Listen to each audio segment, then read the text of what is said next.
So, I am able to do some women's college basketball, and I'm going to do some right here for you. On the top games here in the women's college basketball.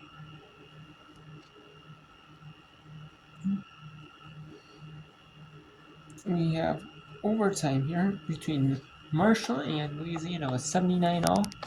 Marshall was down at the half. They were 42-33 deficit, and they made up 7 points in the third and the other 2 points in the fourth quarter.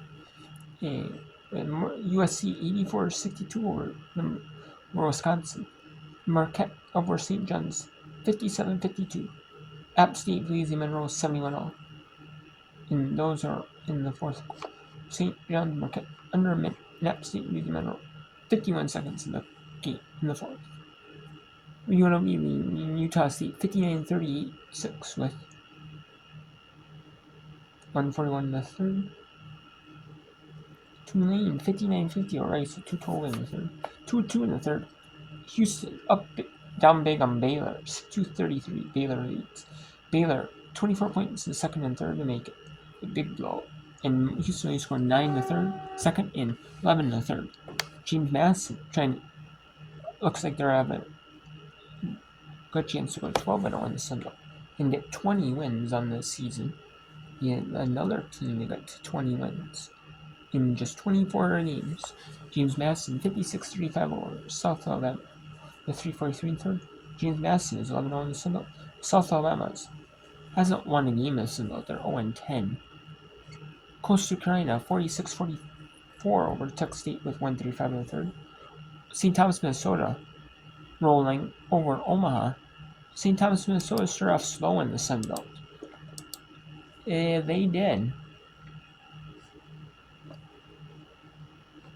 They forfeited a conference game against Kansas City.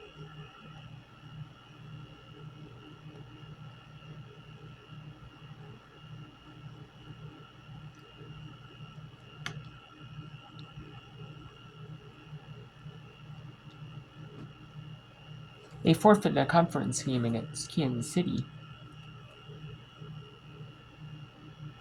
But then they lost to North Dakota State, South Dakota, Oral Roberts. And then they finally got a win over Omaha. West South Dakota State finally got 2 good wins over Denver and North Dakota, even though they're at the bottom of the table. And they beat North Dakota. And they beat Omaha, so they got 3. They got a few. And then they got some big time wins.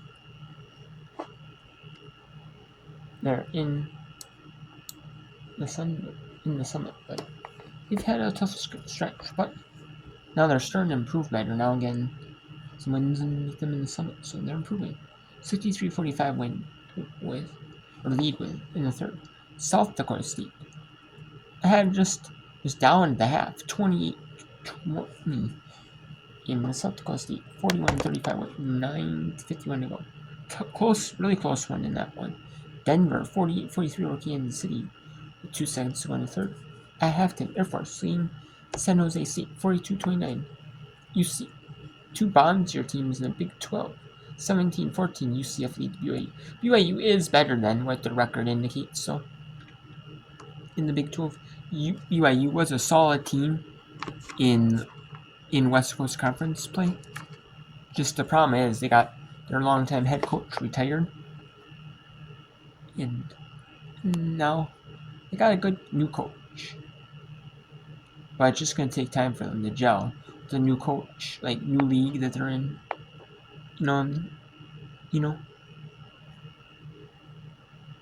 And then they start bringing on their same players from West Coast Conference days. So they'll slowly build up. They'll slowly get better.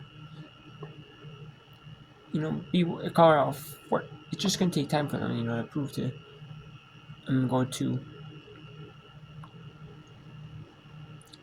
work their way up. Slowly get into the WNIT, then the WBIT, then the NCAA tournament. But they'll do it.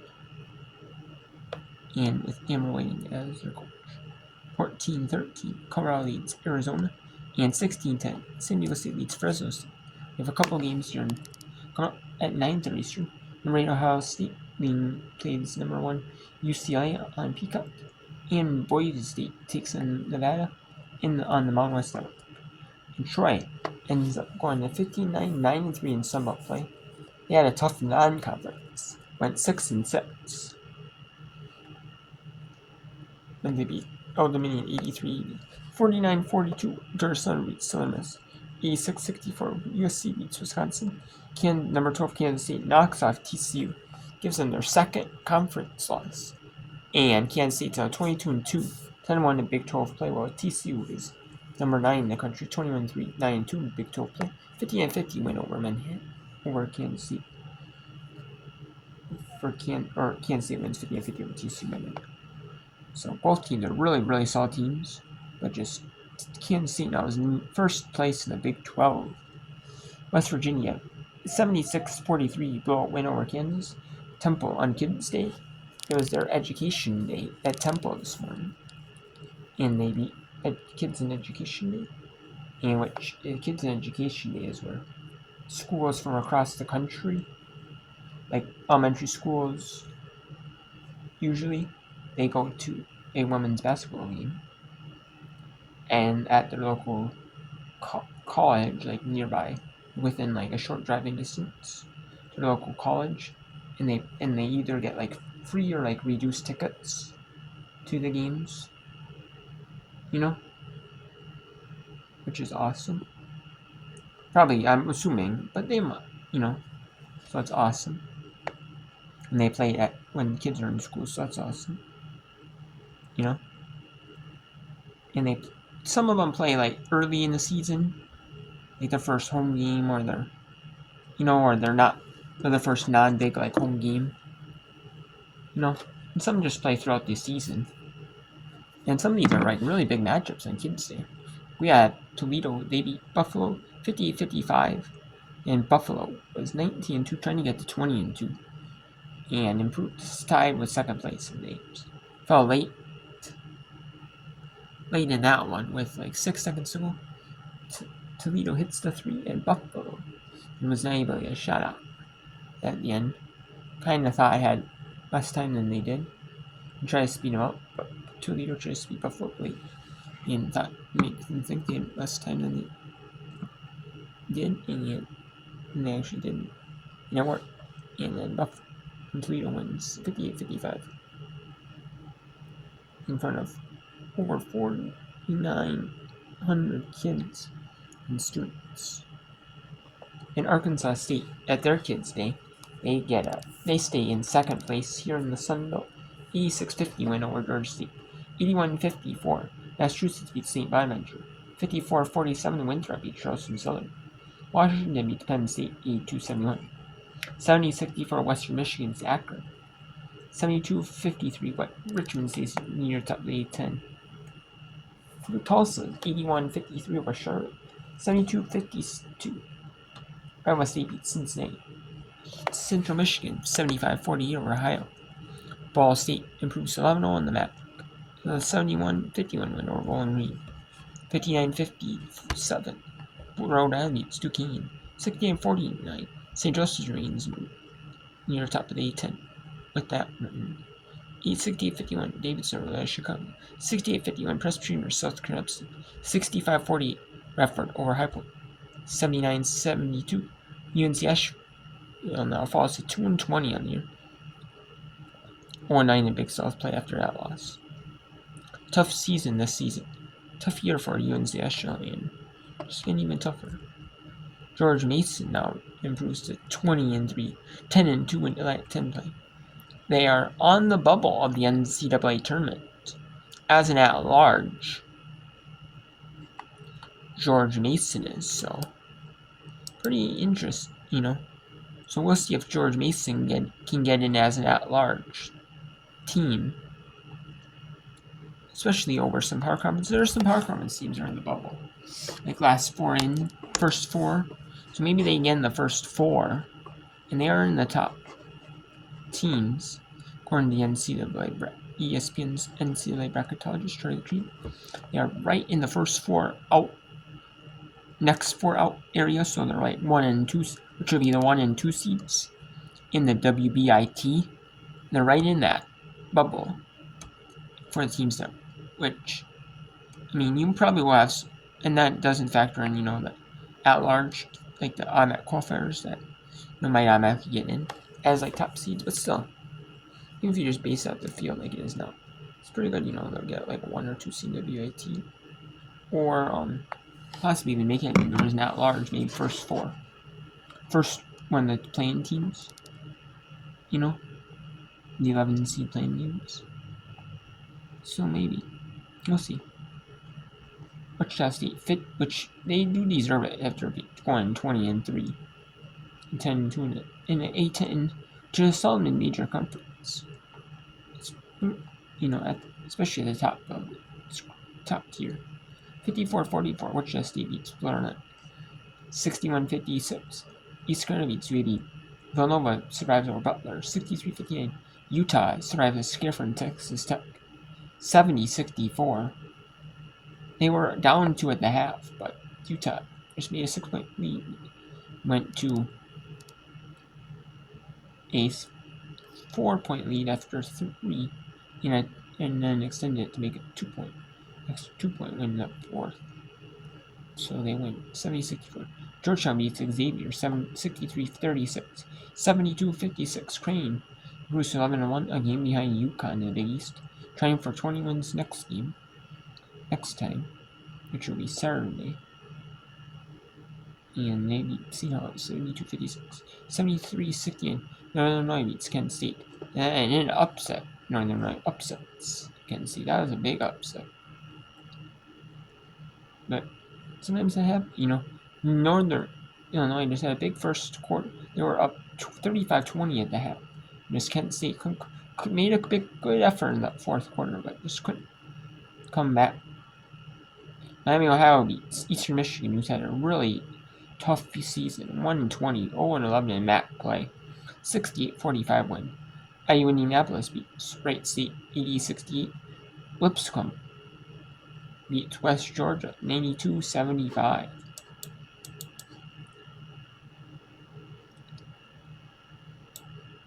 And we have App State up 73-71 in Louisiana Monroe. It's 57-55. Marquette beats St. John's. So let's go to Marshall at Louisiana. Marshall has a minute and 47 seconds left to try to come back in that one. They are down 2.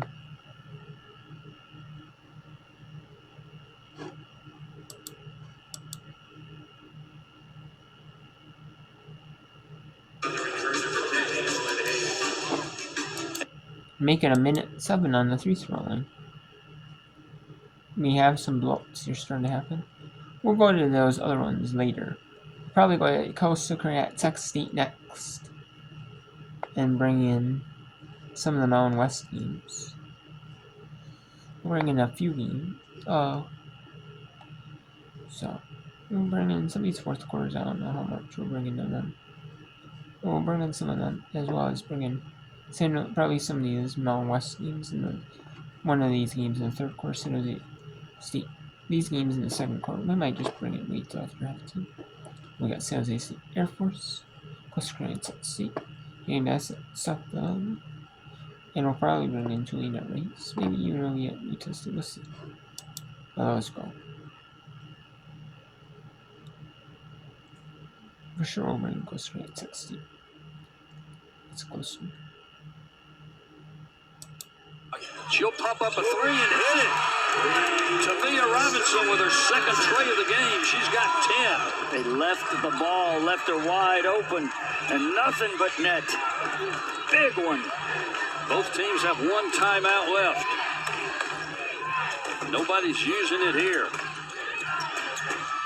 Mays trying to go on the drive. There's a tie-up at the top and a late whistle. going to get Robinson for running through the screen. Robinson's first foul. So my imagination, or did that occur like 2 or 3 seconds before the whistle sounded? Yeah, she did go through the screen, but, you know, here's the call. Either way, Kellyanne will be shooting free throws. Madison Kellyanne, the graduate student, she's got 17 points. Came in averaging right at 9 a game. 74% free throw shooter this year. Gets that one to go. That'll make it a 1-possession game. Shot clock is off. So we'll see how the Herd plays this. It'll be full court trying to get a steal and a trap. And Gary Broadhead's going to take the timeout to advance it. He'll use his last timeout. So they'll try to do what Louisiana did a few possessions, but actually in regulation, trying to deny the inbound pass to either get a 5-second count or a steal. And if they don't, they're going to have to foul, send them to the line to extend the game.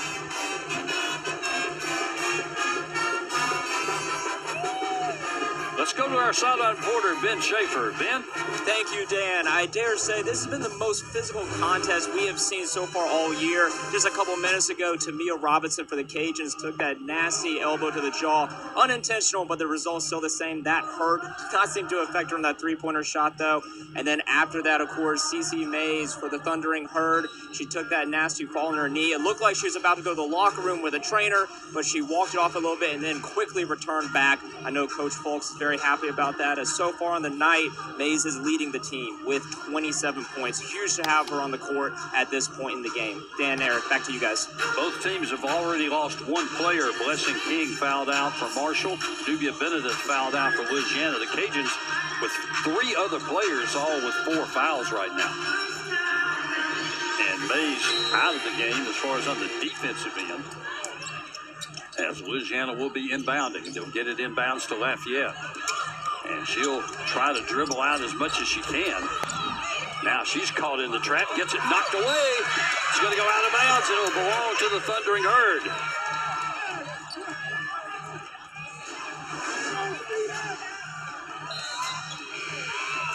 And I think Kellyanne might have got away with one across the arm. No, that was Ingram. Yeah, and that's what you need to do. Go for the ball. If you foul, you're okay because it sends them to the line and stops the clock. And if they let that physical contact continue, you may get a turnover, and that's what they got. So Marshall down 2, and the Thundering Herd with the basketball. 15 seconds left in overtime, number 1. Kellyanne gets cut off, trying to look for somebody to get it to, and they get the 5-second call. Great defense. Kellyanne gets called for the 5 seconds. And now we're down to 7.1. Does Louisiana have a timeout? No, they use their last one to advance it. Okay, so they'll take it out. Marshall still has a timeout. I'm surprised they didn't take it right there. My goodness.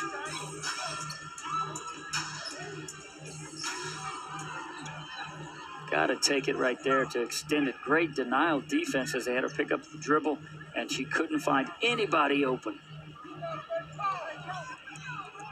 Louisiana will inbound. They'll get it to Robinson, and she's fouled instantly.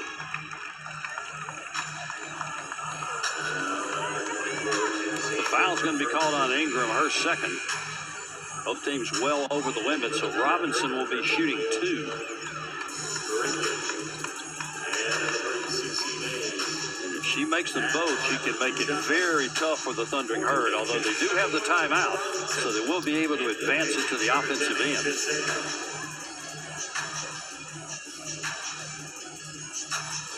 Robinson, 73% this year, has not shot a free throw tonight, but she is 85% in conference play, 23 out of 27. And gets this one to go. She's got 11.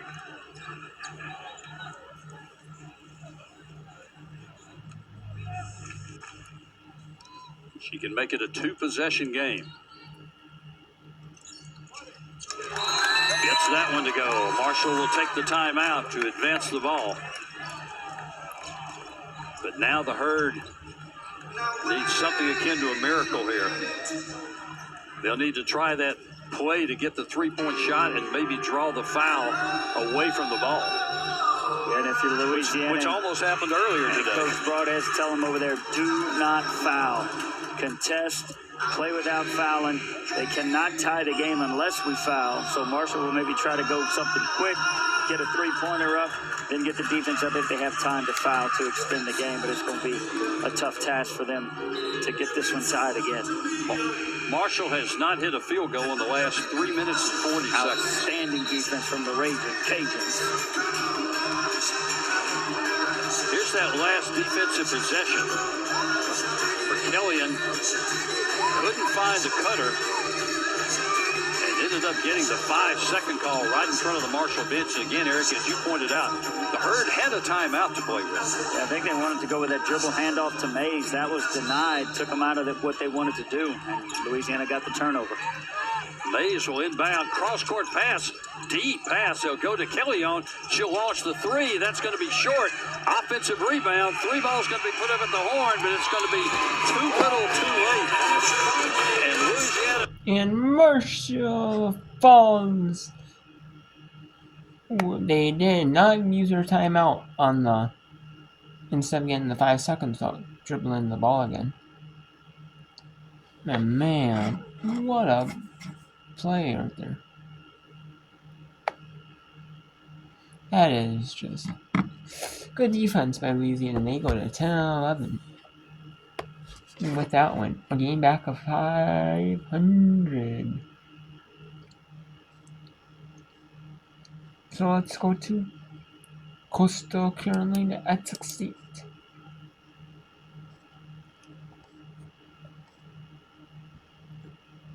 Here we got number 8 Ohio State at number 1 UCLA.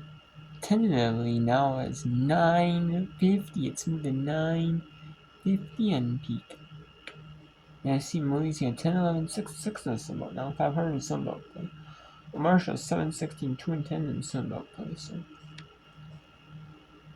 And App State gets to win 73-71. Marquette 57-54. And USC officially beats Wisconsin East 64. So it looks like South Dakota State's going to beat North Dakota. St. Thomas's so it's going to be Omaha. Looks like Baylor's obviously going to be Houston. Looks like James Madison is going to beat South Alabama most likely, unless some miracle happens. Tulane looks like they are going to beat Rice. And UNLV is going to blow Utah State. But we'll bring it to Coastal Carolina. We got some games in the third quarter, or right about halftime. Here we have San Diego State at Fresno State at near the half, BYU and UCF at near the half, and Arizona at Carl near the half. So view these games in the fourth quarter, and then right now.